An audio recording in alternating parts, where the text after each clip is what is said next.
तो Quint small cap mutual fund उनके investors का बहुत ही पसंदीदा स्मॉल कैप कैटेगरी का म्यूचुअल फंड था, क्योंकि इस म्यूचुअल फंड ने 2020-21 के कैलेंडर ईयर में 206% के पॉजिटिव रिटर्न प्रोवाइड किए थे उनके इन्वेस्टर्स को। लेकिन पीछे बीते हुए कैलेंडर ईयर 2021-22 में इस म्यूचुअल फंड ने सिर्फ 41% के रिटर्न प्रोवाइड किए हैं उनके इन्वेस्टर्स को। ऐसा इसलिए दोस्तों क्योंकि 2020 के जो कोविड में करेक्शन आया था उसके बाद जो मार्केट ने शार्पली अपसाइड मूवमेंट लिया था, जिस वजह से स्मॉल कैप कैटेगरी ने भी बहुत अच्छा परफॉर्मेंस दिया था, जिस वजह से इस म्यूचुअल फंड ने भी बहुत ही अच्छा रिटर्न प्रोवाइड किया था उनके इन्वेस्टर्स को। लेकिन पिछले बीते हुए एक साल में मार्केट ने रिटर्न्स तो अच्छा प्रोवाइड किया है, 40% के रिटर्न्स कोई बुरे रिटर्न्स नहीं है, लेकिन वो थोड़ा सा स्लो है कंपेयर टू उनके बीते हुए पिछले एक साल के रिटर्न्स के मुकाबले।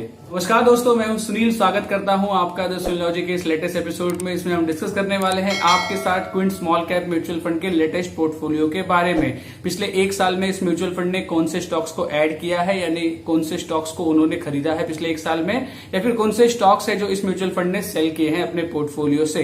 दोस्तों, इस म्यूचुअल फंड के ऊपर हमने लास्ट ईयर भी एक वीडियो बनाई थी मई मंथ के अंदर। उस वीडियो को आप देखना चाहते हैं तो ऊपर कार्ड बटन पे क्लिक करके आप देख सकते हैं कि 206% के कैसे बेहतरीन रिटर्न प्रोवाइड किए थे इस म्यूचुअल फंड ने 2021 के कैलेंडर में। दोस्तों, वीडियो को पूरा देखिएगा। वीडियो के अंत में हम आपके साथ डिस्कस करेंगे कि इस म्यूचुअल फंड को अभी करंटली आपको आपके पोर्टफोलियो में रखना चाहिए या नहीं रखना चाहिए, या कौन से चेंजेस हुए हैं इस म्यूचुअल फंड में पीछे बीते हुए एक साल में। तो वीडियो को पूरा देखिएगा, लास्ट तक देखिएगा। चलिए वीडियो को शुरू करते हैं। तो दोस्तों, अब हम और आप आ गए हैं स्क्रीन के ऊपर जो etmoney.com की वेबसाइट है। इसके ऊपर Quint small cap mutual fund का पेज हमने ओपन कर लिया है, जिसमें आप देख पा रहे होंगे एसेट एलोकेशन में इक्विटी में इनकी इन्वेस्टमेंट 96.63% की है और अदर की इनकी इन्वेस्टमेंट 3.37% की है। 56 स्टॉक्स इस म्यूचुअल फंड में है।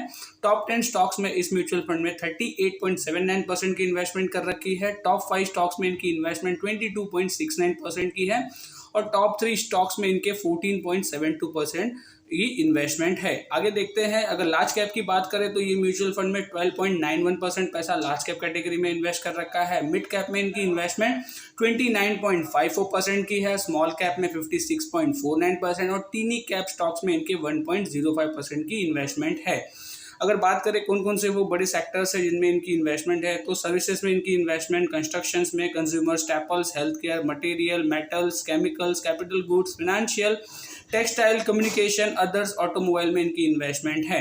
आगे देखते हैं तो जो टॉप स्टॉक्स है जो इन्होंने खरीदे हैं, इसमें कोल इंडिया है, इनकी इन्वेस्टमेंट लास्ट मंथ में बढ़ी है। औरोबिंदो फार्मा में इन्होंने अपनी इन्वेस्टमेंट बढ़ाई है। हिंदुस्तान एरोनॉटिक्स में बढ़ाई है। गुलशन पॉलियल लिमिटेड में इन्होंने अपनी इन्वेस्टमेंट बढ़ाई है। TV18 ब्रॉडकास्ट में इन्होंने अपनी इन्वेस्टमेंट को इंक्रीज किया है। अगर बात करते हैं कि कौन से वो स्टॉक्स है जो जिसमें इस म्यूचुअल फंड ने सेल किया है पिछले महीने में, Gujarat Narmada Valley Fertilizer Chemical Limited में इन्होंने सेल किया है। सेंटेक रियल्टी में इनकी सेलिंग हुई है। न्यूजेन सॉफ्टवेयर में इनकी सेलिंग हुई है। ग्लेनमार्क फार्मास्यूटिकल और ग्लेनमार्क लाइफ साइंस के शेयर्स को इस म्यूचुअल फंड ने अपने पोर्टफोलियो से एग्जिट किया है। अब बात करते हैं टॉप 10 स्टॉक्स की, कौन से वो टॉप 10 स्टॉक्स है जिनमें इस म्यूचुअल फंड ने रिटेन किया है।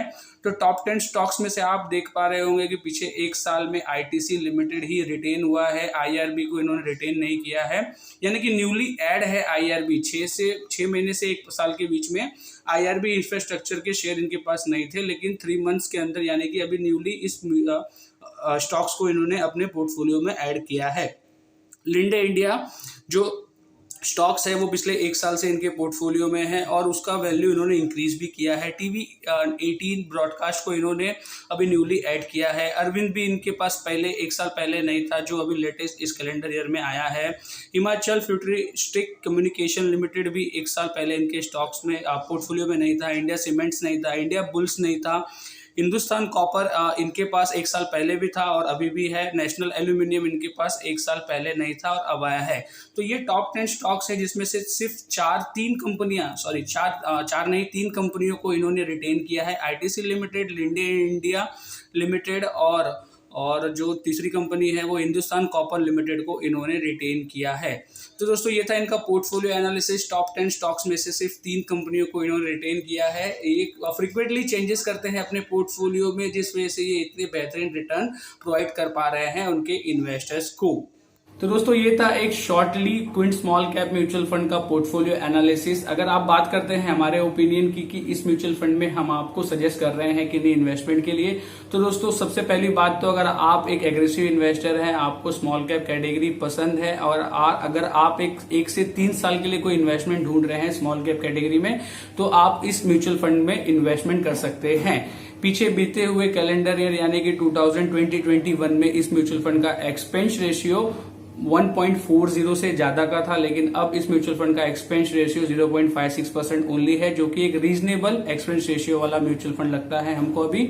और बात करें अगर एवीएम साइज की, तो बीते हुए 2021 के कैलेंडर ईयर में इस म्यूचुअल फंड का जो एवीएम था वो 220 करोड़ का था, जो अब बढ़कर 1600 करोड़ से भी ज्यादा का हो चुका है। यानी कि बहुत सारे लोगों का ये पसंदीदा म्यूचुअल फंड बन चुका है, बहुत सारे लोगों को इस म्यूचुअल फंड पे भरोसा है, तो आप भी इस म्यूचुअल फंड में इन्वेस्टमेंट कर सकते हैं। बात करें अगर रिटर्न्स की, तो ये म्यूचुअल फंड फ्रीक्वेंटली उनके पोर्टफोलियो में चेंजेस कर रहा है, जैसा कि हमने आपको दिखाया आगे स्क्रीन शेयर में कि ये म्यूचुअल फंड की जो टॉप 10 होल्डिंग्स थे उनमें से सिर्फ 2 या 3 कंपनी ही रिटेन हुई है, बाकी सारी कंपनी चेंज हुई है या फिर नई उनके पोर्टफोलियो में ऐड हुई है, जिस वजह से शॉर्ट टर्म ड्यूरेशन के लिए आप इस म्यूचुअल फंड को चूज कर सकते हैं। तो दोस्तों आज के वीडियो में बस इतना ही। जल्दी मुलाकात होगी आपसे अगले वीडियो में, तब तक के लिए खुश रहिए, मस्त रहिए और इन्वेस्ट करते रहिए।